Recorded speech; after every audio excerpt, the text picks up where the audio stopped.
Okay, it's April 26th. Are the Morels up yet? Well, of course they are. And we're out here in the Manistee National Forest again. And this morning I just found our first Morel. This video is going to be about showing you guys the difference between a true Morel and a false Morel, because this patch of woods here has a lot of false Morels in them. If you look right down here at the base of the tree, you see him sitting right there? Right down there, that leaf is almost pointing right at him. These woods that we're in right now are popple woods.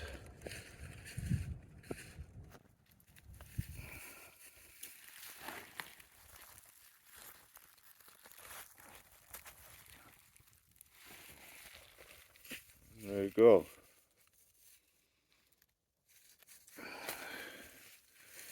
This is a black Morel. It's not a giant specimen, but it is a good specimen. We'll keep looking. And while we're out here looking for mushrooms, there's a couple other things I'll bring to your guys' attention. And I would suggest that you do the research on them. But yellow trout lilies are edible, flower, leaf, and there's a little tuber at the bottom of the roots. And they're edible with some cautions, so check them out, yellow trout lilies. And also, again, with ramps, wild ramps. And while we're on that subject of wild ramps, I need to clarify something that was brought up to me. On state land, in certain places, you can't harvest any plants that you're damaging or killing if you harvest them. Ramps are among those. It's mostly on state land and things like that, but you guys need to do your research. If you don't have a private parcel to go collect that stuff from, make sure you look to make sure you're within the legal boundaries of the law, I guess. And there are different rules for federal lands versus DNR ran lands. So make sure you check out all those rules so you don't get a ticket or get in trouble.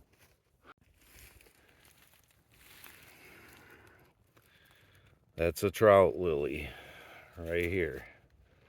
See the yellow flower, mottled leaves, really neat looking plant. They have kind of a sweet, cucumbery type of flavor to them. You can eat the flowers, the leaves, and the little pea-sized tuber at the bottom of them. And then, of course, right next to them, ramps.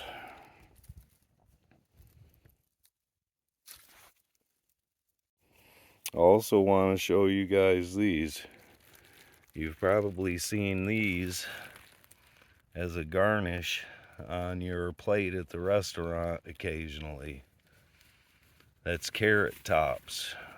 That's a wild carrot. And seeing as how I'm on private property, I'm going to pull this one up and show you guys. They're not huge in size. They're actually fairly small carrots, and if you get them early enough in the season, they're tender, but later on, they're basically just for flavoring in soup or something like that, because they get really fibrous.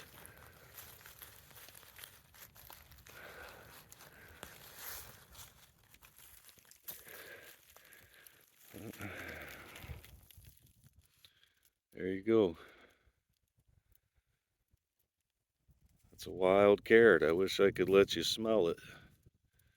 It's really strong smelling carrot, and they're actually pretty sweet when they're young and tender like this. But that's another thing that you guys can check out in the forest that's edible. I just found another species of mushroom. Some people call them brain mushrooms. Some people call them beefsteaks. I've always known them as beefsteaks.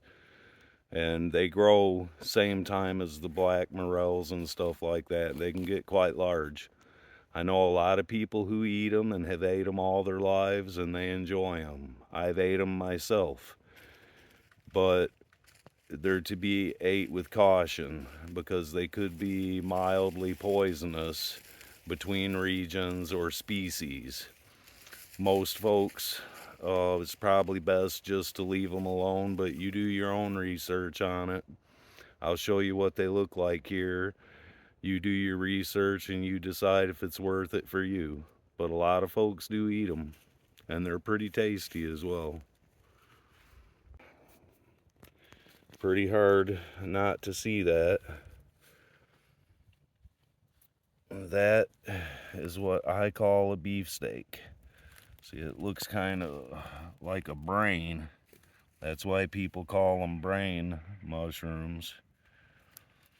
But I'm gonna sacrifice this one and pick it and show you guys what we got here.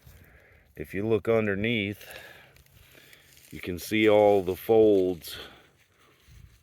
It's totally different than a true Morel. But let's break this thing open so you can get a look at the inside of it. A lot of people eat them, a lot of people don't. Look it up, do your research, and make your own decision for what's best for you.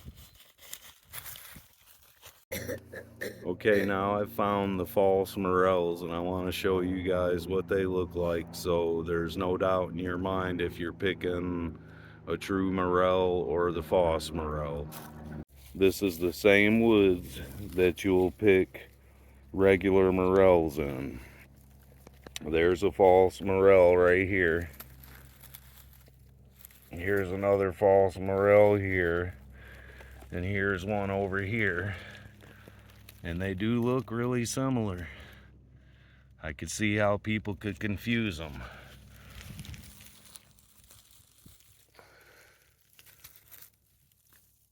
Okay, there's the false morels. And here's some black morels right next to them. First and obvious, I guess, is the color. And then if you look at the false morels, they look wrinkly. And the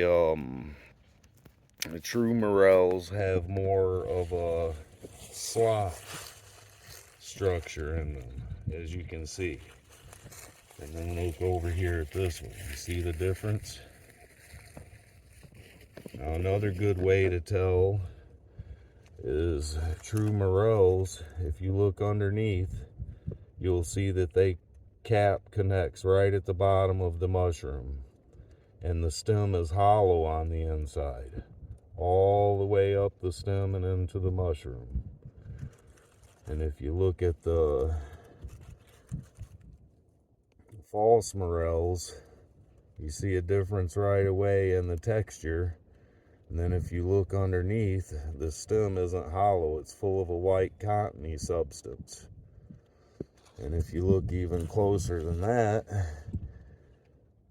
you can see that the stem does not attach at the bottom. You can take and pull that whole stem out of that cap and you see that it connects at the top of the cap.